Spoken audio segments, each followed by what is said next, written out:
বাতাসা দিয়ে দিলাম আর দিয়ে দিলাম কিশমিশ।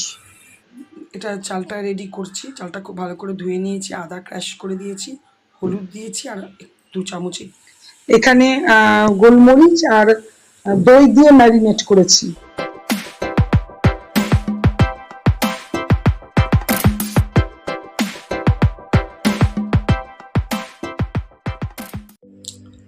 সকাল সকাল আজকে উঠেছি, খুব সকাল ভোরে নয়, যাই হোক একটু তাড়াতাড়ি উঠেছি, ফ্রেশ হলাম, সমস্ত কাজ করলাম, সামনের বাড়ি থেকে জল ফুল সব নিয়ে এলাম। এসেই দেখো আমার চাও গোপালকে ওঠানো হয়ে গেছে আর আমার চাও রেডি হয়ে গেছে। এখানে দুধটা দেখাচ্ছি, সকাল সকাল দুধ উতলানো দেখো, খুব ভালো শুভ। দুধটা দেখাচ্ছি তার কারণ হচ্ছে পায়েস করব। কেন করব সেটা তোমাদের সাথে পরে একটু আলোচনা করছি। চাটা খেয়ে নিই, একটু পায়েস বসাবো, দুধটা গরম করা থাকে, এসে আমি বসাবো। আমার চান টান হয়ে গেছে, আজকে একটু তাড়াতাড়ি চান টান পুজো টুজো সব কিছু হয়ে গেছে, কারণ একটু পায়েস বসাবো। আজকে ভাদ্র মাসে তোমাদের দাদার জন্মদিন, তো আজকে তো ভাদ্র মাস তো শেষ হতেই চললো, তো আজকে ভাদ্র মাসের পায়েসটা দেবো ভেবেছি। না করছিল, আর করতে হবে না, ছাড়ো দিতে হবে না। না তুমি কি বেশি জানো নাকি, আমি আছি দিয়ে দিচ্ছি, যখন থাকবো না তখন তো কেউ দেওয়ার নেই। তো ঠিক আছে চলো, সেই জন্যই আজকে একটু তাড়াতাড়ি উঠি সব কিছু শুরু করেছি। Good morning and welcome back to my channel Shubhamita's lifestyle. আর আমি শুভমিতা বলছি, আশা করি তোমরা ভালো আছো, আমি বেশ ভালো আছি। হ্যাঁ, চোখের প্রবলেম তো লেগেই আছে, এই জন্য কিছু তো একটা ব্যবস্থা করতেই হবে। আমি ভিডিওটা একটু ছোটো ছোটো দেওয়ার চেষ্টা করব। আমি যেখানে মোটামুটি 12 মিনিটের ভিডিও হয়ে যায় আমার, এখন আমি চেষ্টা করছি একটু ছোটো ছোটো দেওয়ার, তাহলে আমার এডিটিং করতেও সময়টা কম লাগবে, তাহলে মোবাইলটা আমার হাতে কম থাকবে। আজকের ভিডিওটা একটু বড় হয়ে যেতে পারে। আজকে আবার টুকটাক একটু তো রান্না করব। আর ভাইপোকে আসতে বলেছি, ভাইপো আগামীকাল ভাইপো চলে যাবে, তো ওই জন্য ভাইপোকে আজকে আসতে বলেছি। চলো, ওকেও খাওয়ানো হয়ে যাবে আর তোমার দাদাকে পায়েসটাও দেওয়া হয়ে যাবে। একা দুজনে মিলে বানাবো খাবো, সেটা সত্যি খুব খারাপ লাগে। আর মায়ের শরীর তো ভালো নেই, না তাহলে ওরা কেউ বললে আসতে পারতো, কিন্তু শরীর ভালো নেই। তো ঠিক আছে চলো, তোমরা দেশ বিদেশ যেখান থেকে আমার ভিডিও দেখছো প্রত্যেককে জানাই অশেষ ধন্যবাদ। আমার পায়েসটা বসিয়ে তোমাদের সাথে কথা বলছি, ঠিক আছে, দেখতে থাকো। চা একটু যেরকম করব তোমাদেরকে অবশ্যই শেয়ার করব। বানাবো একটু অল্প করে পোলাও, তো এটা চালটা রেডি করছি। চালটা খুব ভালো করে ধুয়ে নিয়েছি, আদা ক্র্যাশ করে দিয়েছি, হলুদ দিয়েছি আর 2 চামচ ঘি দিয়েছি। এটাকে মাখিয়ে রেখে দেবো। একটা তেজপাতা দিয়ে দিয়েছি আর ঘি মাখিয়ে চালটাও দিয়ে দিয়েছি।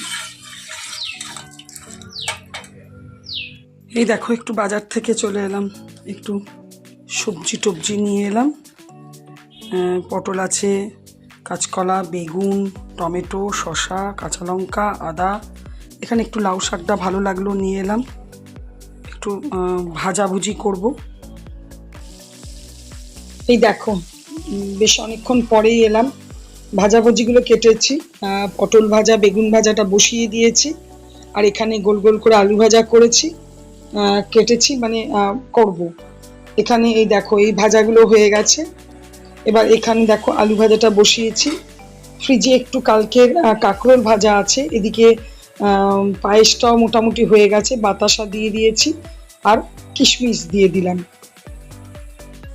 মাংসটা অনেকক্ষণ আনা, এটাকে ভালো করে ধুয়ে ম্যারিনেট করে ফ্রিজে ঢুকিয়ে রেখে দিয়েছিলাম। এখানে মাংসের জন্য দেখো গোটা গরম মশলা তেজপাতা ফোড়ন দিয়ে পেঁয়াজগুলোকে দিয়ে দিয়েছি। মাংসটা একটু কারি কারি করে করব, কারণ পোলাওয়ের সাথে খাবার জন্য করব, তো ওই জন্য ঝোল করব না। গরম জলও করে নিয়েছি, একটু উষ্ণ গরম জল দেবে। এদিকে তোমাদের দাদা এসে গেছে, একটু ছাতুর শরবত করে দিলাম। এই দেখো, আর একটু জলটা মারবো, ব্যাস, তাহলে মাংসও রেডি হয়ে যাবে। আমি কাঁচা লঙ্কা ফেলে দিয়েছি।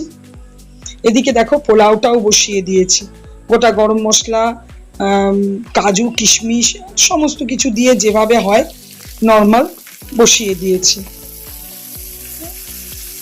4 রকমের ভাজা তোমাদের দেখিয়েছি, আর এই মাছ ভাজা নিয়ে 5 রকমের। এই দেখো, আমার ভাইপো চলে এসেছে। এখন কটা বাজে, প্রায় 1:15 মতো বাজে। তো ওকে বললাম তোকে দাঁড়া খেতে দিয়ে দিই। এই দেখো, ওকে প্রথমে ভাত দিয়েছি আর 5 রকমের ভাজা আর ঘি দিয়েছি। আগে এটা দিয়ে খাক, তারপরে দেবো ওকে আমি একটু ভাজা পোলাও জন্য আর মাংস। ওর তো খুব ভালো লাগছে, এমনিতে ওরা আমার হাতে খেতেও ভালোবাসে। এই দেখো, এদিকে তোমাদের দাদাও চলে এসছে, কিন্তু আমি প্রচন্ড রেগে আছি। তার কারণ হচ্ছে তোমাদের দাদা ওই দেখো গামছা পরে, কি বলবো, পায়েসটা খেতে মানে আমারই দেওয়া ভুল হয়েছিল, নিয়ে হঠাৎ মনে পড়েছে আরে দাঁড়াও পায়েস দিইনি, আবার পায়েসটা দিলাম। তারপর পায়েস খাচ্ছে। এই মিষ্টিগুলো দেখো, একটু হলেও তো গর্ব লাগে। দেখো ভাইপো নিয়ে এসছে, না আমি বলছি হাসছি, আমি যদি মিষ্টি কেন নিয়ে এসছিস, ওই চাকরির পর প্রথম তোমার ঘরে এলাম। গুড ইভিনিং বন্ধুরা, তোমাদের দাদা আছে বাড়িতে। এই যে চা হয়ে গেছে, আর চায়ের সাথে এই যে সিঙ্গারা আনালাম একটুখানি। দিনের বেলায় আমরা ভাজাভুজি আর ডাল দিয়ে খেয়েছিলাম, তাই জন্য ওর বাবাই বলল যে রাত্রেবেলায় পোলাওটা খাবো, দিনে আর খাবো না।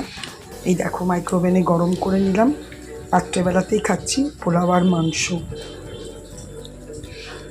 ভাদ্র মাস শেষ হতে চললো, কবে থেকে ভাবছি তোমার দাদাকে পায়েস দিতে হবে, একদিন পায়েস দিতে হবে। ও তো না না না করে বলে ছেড়ে দাও ছেড়ে দাও। ছেড়ে দাও বললে তো ছাড়তে কতক্ষণ, কিন্তু অনেককেই তো দেখেছি যে মা না দিতে পারলে বউ দিচ্ছে, বোন দিচ্ছে, যাই হোক কেউ না কেউ দিচ্ছে। কেন আমি এটুকু পায়েস দিতে পারবো না? তো দেখো এতদিন থেকে থেকে ভাদ্র মাস শেষ হতে চললো, আর কটা দিন মাত্র আছে। তো কেমন দেখো দিনটা বেশ ভালোই চুজ করলাম, যে ভাইপো এসেছিল একা একা দুজন, আমি ওকে পায়েস দেবো, দুজনে মিলে খাবো। সেটার থেকে আজকে ভাইপো এলো বলে দিনটা সত্যি এত ভালো কাটলো না, বেশ ভালো লাগলো। কারণ তো একটা রান্না করার মধ্যে একটা এনার্জি ছিল, যে ও আসবে খাবে, তো একটা এনার্জি ছিল। তো ভালোই বেশ লাগলো, ভালোই দিনটা কেটে গেল। তোমার দাদাকে রাত্রেবেলায় খেতে খেতে বলছি তাহলে কেমন বলো, কেমন পার করলাম তোমার জন্মদিন না বলো আজকের দিনটা? তো বলছে যে ভালো ভালো, খুব ভালো। তো ব্যাস ওইটুকুই, যা, আর কিছু না। ঠিক আছে, চলো আজকের ভিডিওটা এখানেই শেষ করব। আর যদি কিছু ভালো লেগে থাকে অবশ্যই লাইক কমেন্টস করো, আর অবশ্যই অবশ্যই যারা প্রথম দেখছো যদি ভালো লেগে থাকে তাহলে আমার ভিডিওটা সাবস্ক্রাইব করো।